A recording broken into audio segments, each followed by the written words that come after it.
anak-anak, selamat pagi. Jumpa kembali dengan Miss Debbie hari ini. Miss berharap kalian semua dalam keadaan sehat ya, dan juga sudah siap belajar. Hari ini kita akan mempelajari pembelajaran tematik tema 2, subtema 2, yaitu bermain di rumah teman pada pembelajaran 4, 5, dan 6. Kalian sudah siap belajar kan? Jangan lupa ya, disiapkan alat tulisnya dan juga buku paketnya. Dan jangan lupa berdoa sebelum memulai pembelajaran agar diberikan kemudahan dalam memahami materi hari ini. Mensyukuri karunia Tuhan. Kita harus selalu bersyukur terhadap karunia yang sudah diberikan Tuhan kepada kita. Berdoa merupakan salah satu cara kita bersyukur. Memiliki tubuh yang sehat merupakan anugerah Tuhan. Salah satu cara untuk menjaga kesehatan adalah dengan melakukan olahraga secara rutin, mengkonsumsi makanan yang bergizi, dan juga istirahat yang cukup. Di setiap pembelajaran, Miss selalu mengingatkan kalian ya untuk selalu bersyukur atas nikmat yang sudah Tuhan berikan. Bersyukur kepada Tuhan merupakan pengamalan Pancasila, yaitu sila pertama. Harus selalu kamu ingat ya. Jangan lupa untuk berdoa di setiap harinya dan kapanpun selagi kamu bisa. Selanjutnya yaitu gerakan tari. Tarian tersusun atas gerakan yang indah. Biasanya menari diiringi oleh iringan musik. Biasanya disesuaikan ya antara iringan musik dan juga gerakan dari penari. Gerakan tarian dapat menirukan dari gerakan hewan, gerakan tumbuhan, dan juga berbagai macam dari gerakan keseharian. Nah, selain indah, gerakan tarian juga menyehatkan tubuh loh, karena pada saat kita melakukan tarian, seluruh tubuh kita ikut bergerak. Oh ya, Miss Debbie mau mengucapkan terima kasih atas video yang sudah kalian kirimkan. Gerakan tarian kalian semuanya kreatif. Terima kasih ya. Dan bagi yang belum mengumpulkan, ayo harus segera mengumpulkan ya.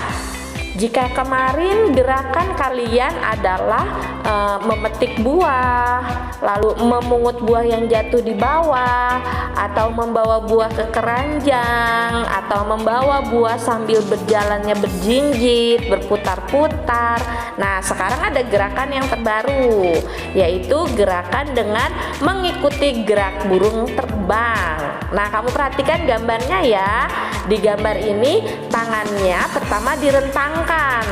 Lalu setelah direntangkan, tangannya bergerak naik turun ke atas ke bawah. Namun tetap lentur ya, jangan kaku ya. Jadi gerakan burung itu tangannya naik turun ke atas seperti gerakan sayap burung. Bisa dipahami ya. Nah, selanjutnya yaitu gerakan burung terbang lainnya ya. Kamu bisa dimulai dari jongkok, lalu tangan kamu tetap naik turun, lalu kamu berdiri. Selanjutnya sambil kamu mengepakkan tangan kamu ya naik turun, kamu boleh mengangkat kaki kamu secara bergantian, lalu kamu boleh memperagakan terbang miring ke kanan, lalu terbang miring ke kiri, dan jangan lupa gerakan tangannya tetap ya mengikuti gerak naik dan turun. Diusahakan untuk lentur ya. Miss yakin kalian bisa melakukannya ya. Ini Miss Debbie juga merekam sambil memperagakan gerakan dari gerakan burung terbang tersebut. Nah, selanjutnya yaitu latihan peregangan. Nah, latihan peregangan ini sama juga dengan pemanasan ya anak-anak. Latihan peregangan dilakukan sebelum berolahraga. Salah satu gerakan peregangan adalah dengan meliukan badan. Meliukan badan dapat membantu badan untuk berlatih meregangkan otot-otot dan juga membangun kelenturan tubuh. Hasilnya, dari tubuh yang lentur adalah kita bisa melaksanakan segala gerak lanjutannya dengan lebih lancar. Ya, mari kita simak bagaimanakah prosedur meliukan badan ke kanan. Ya, yang pertama badan berdiri tegak, kakinya direnggangkan ya. Lalu tangan kirinya diangkat ke atas. Dan tangan kanannya lurus ke bawah. Perhatikan di gambar ya. Lalu badan secara perlahan diliukan ke kanan atau dimiringkan ke kanan. Dan tangan kanannya semakin turun ke pergelangan kaki. Ya, seperti itu gerakannya. Nanti kamu lakukan berulang kali. Biasanya untuk 8 kali hitungan ya, kamu melakukan gerakan. Di setiap pemanasan biasanya hitungannya setiap 8 kali baru kamu ganti gerakan. Dan selanjutnya yaitu gerakan prosedur meliukan badan ke kiri. Sama seperti tadi ya. Yang pertama, badannya berdiri tegap, lalu kakinya direnggakan sedikit, dibuka. Tangan kanan diangkat ke atas dan tangan kiri lurus ke bawah di samping badan. Lalu badan secara perlahan-lahan diliukan ke kiri, dimiringkan tapi agak bengkok ya. Dan tangan kiri semakin turun ke pergelangan kaki. Lalu kamu hitung sampai 8 kali hitungan. Nah, dalam melakukan peregangan hitungannya harus sama ya, supaya setiap tubuh melakukan hitungan yang sama. Nah, selanjutnya yaitu melakukan gerakan meliukan badan. Selain meliuk, ada lagi gerakan yang harus dilakukan, yaitu gerakan kaki. Nah, kakinya ini memutar ya, diputar-putar. Sama hitungannya 8 kali hitung, 8 kali putaran.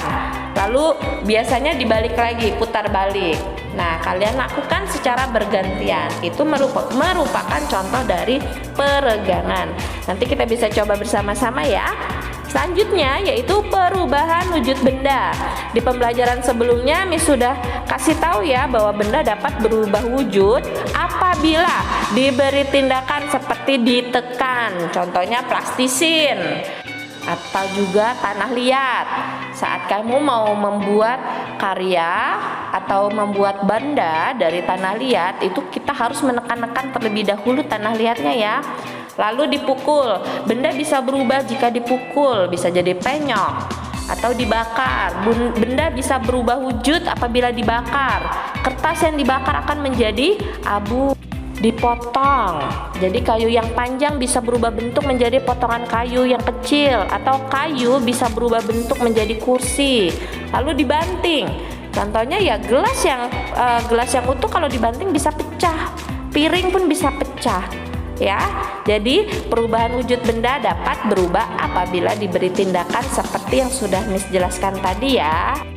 Nah, selain itu ada juga benda yang dapat berubah wujud dari wujud yang satu menjadi wujud yang lainnya.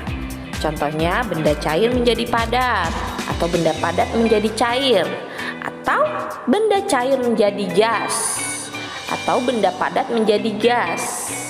Banyak ya, nanti akan Miss jelaskan. Nah, suhu merupakan faktor yang mempengaruhi perubahan wujud benda.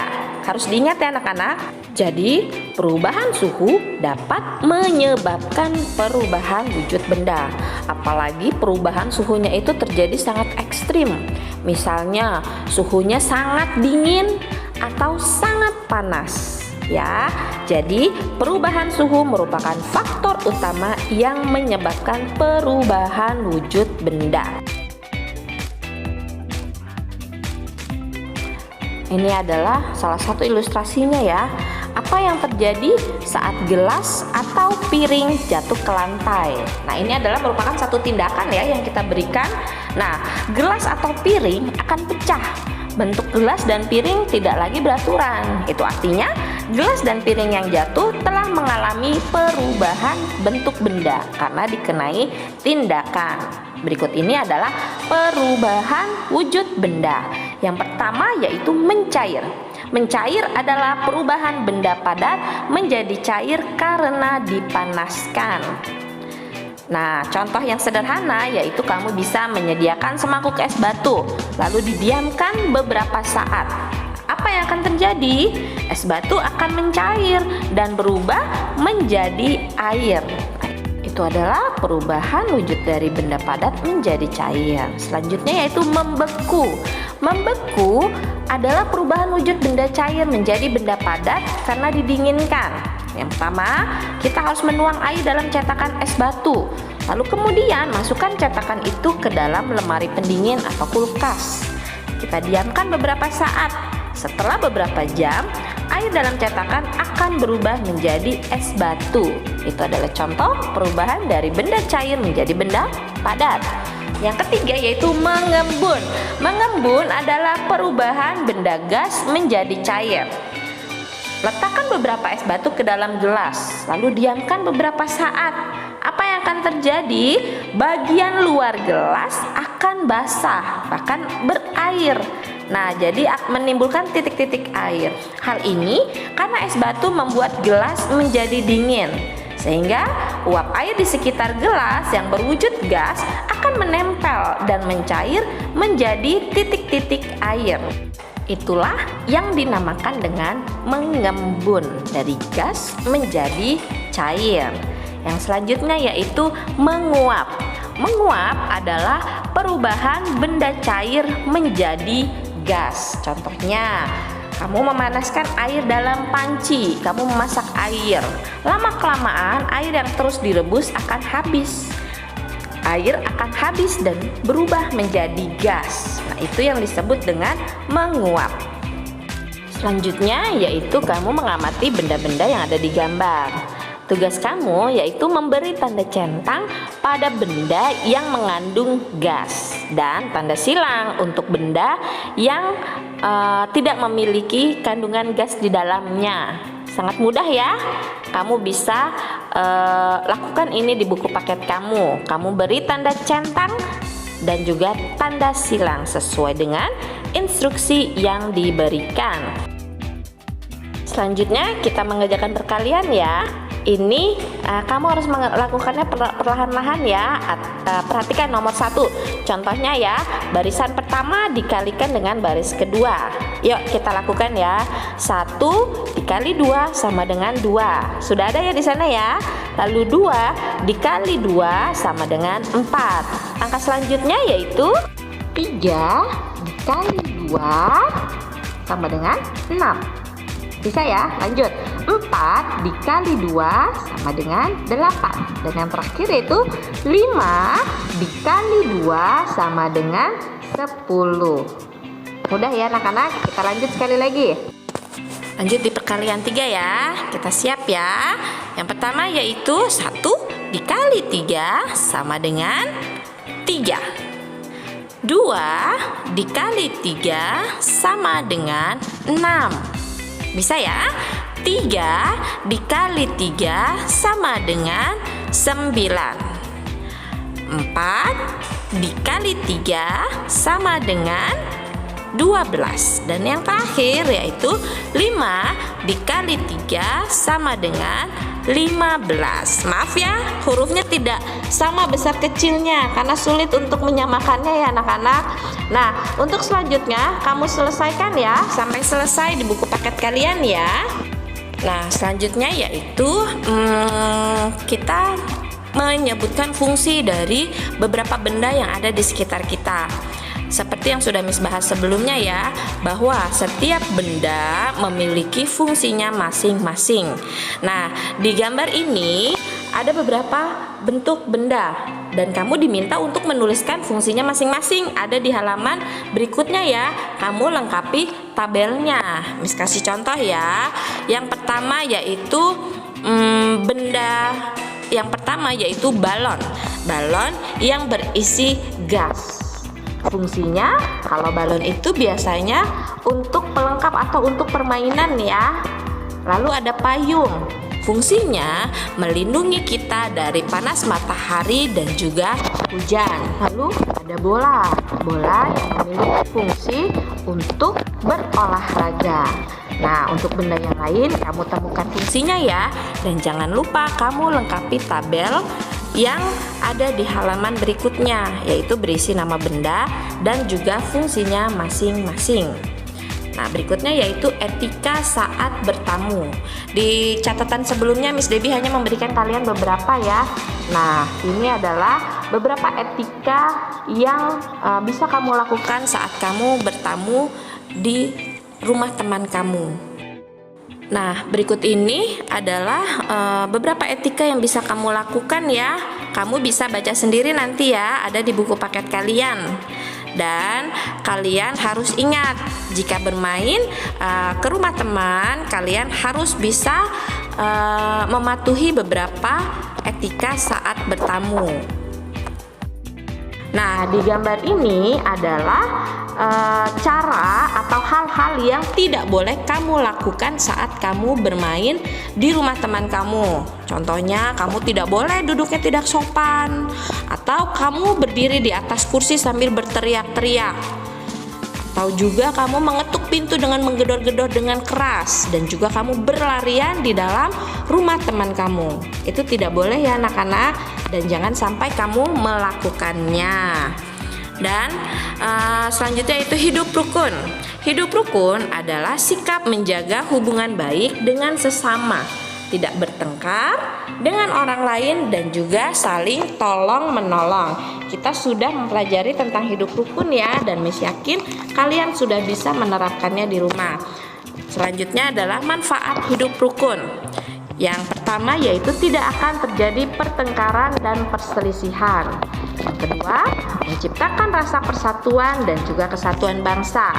Ketiga, menciptakan rasa aman dan damai. Empat, memiliki banyak teman. Dan yang kelima, hidup menjadi aman dan damai. Dan berikut ini adalah akibat yang bisa kamu dapatkan jika kamu tidak menerapkan hidup rukun.